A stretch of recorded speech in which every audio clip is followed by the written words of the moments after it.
You just walked past something broken.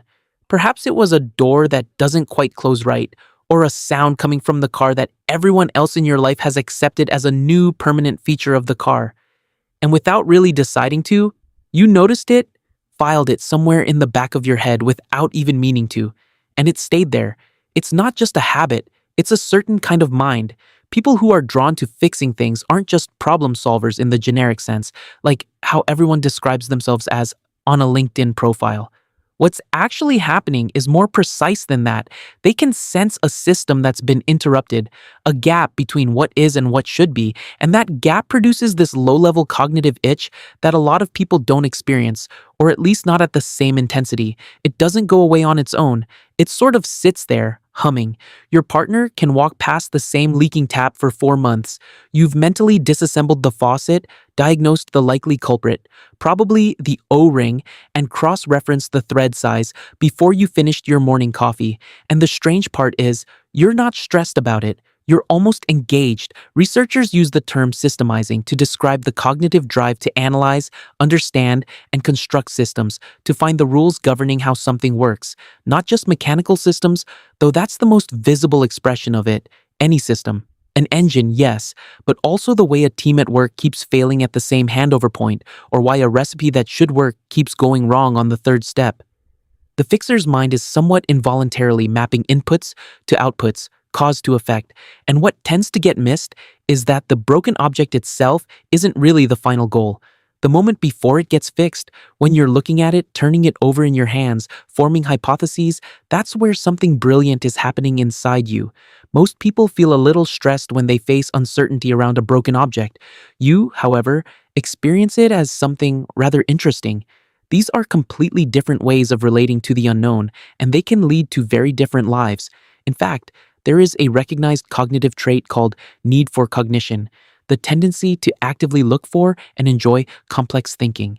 And people who score highly on this trait often say they get more satisfaction from the process of figuring something out than from simply being given the answer. The diagnostic stage, the part where you're still trying to understand what's going on, creates its own quiet sense of reward. The repair itself is almost just the ending of something that was already satisfying. And well, that says quite a lot about the way you process the world. A study, now better known as the IKEA effect, showed that when people build or repair something themselves, they consistently see it as more valuable than the exact same item they had no role in creating or fixing. Researchers mainly understood this as attachment to the product, and that's fair. But it also reveals something about what happens when you personally participate in making a system function again.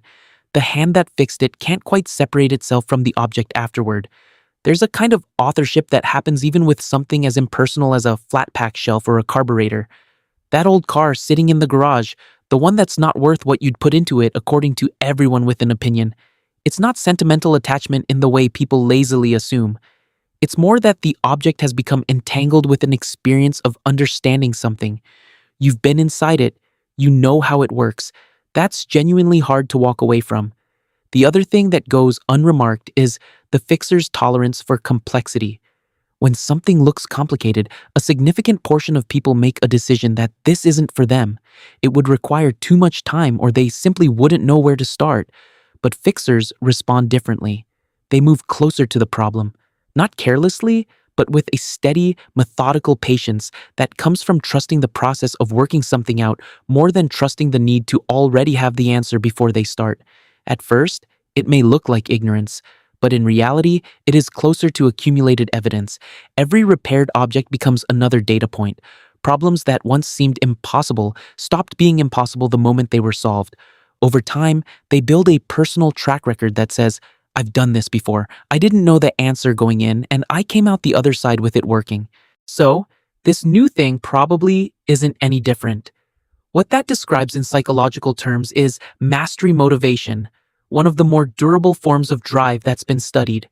And what's distinctive about it is the external reward is almost incidental.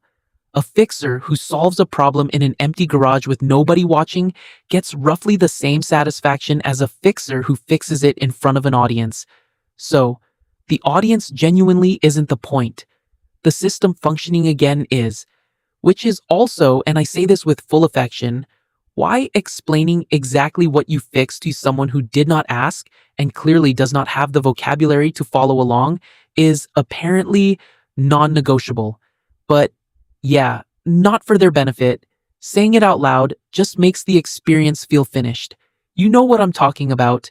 There's something worth sitting with, though. Systems are honest in a way that people sometimes aren't. A mechanical problem will tell you what's wrong if you look carefully and long enough.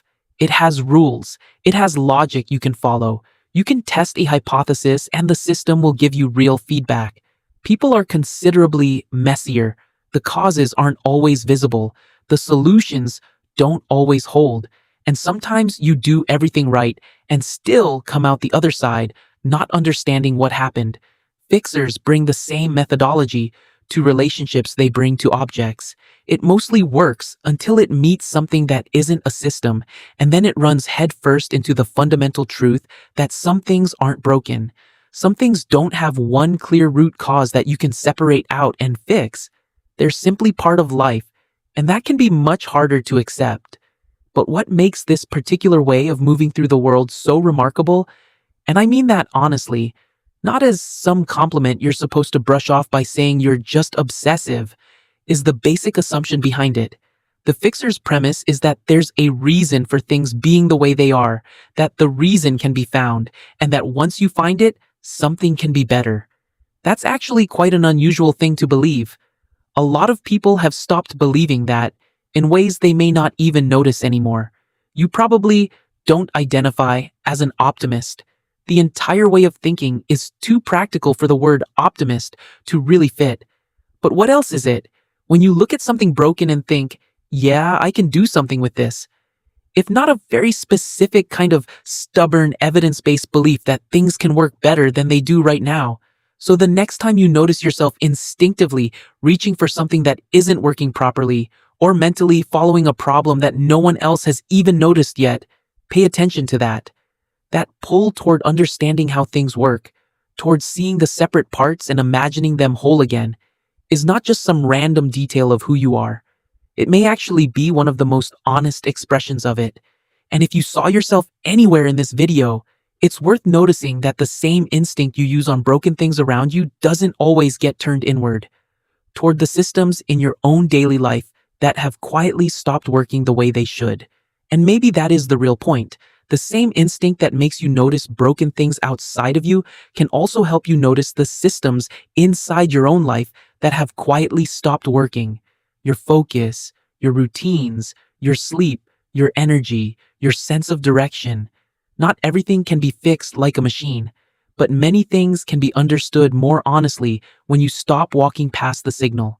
Sometimes, the first step is simply noticing that something is asking for your attention. And if you want more content like this, subscribe and hit the notification bell so you don't miss the next one.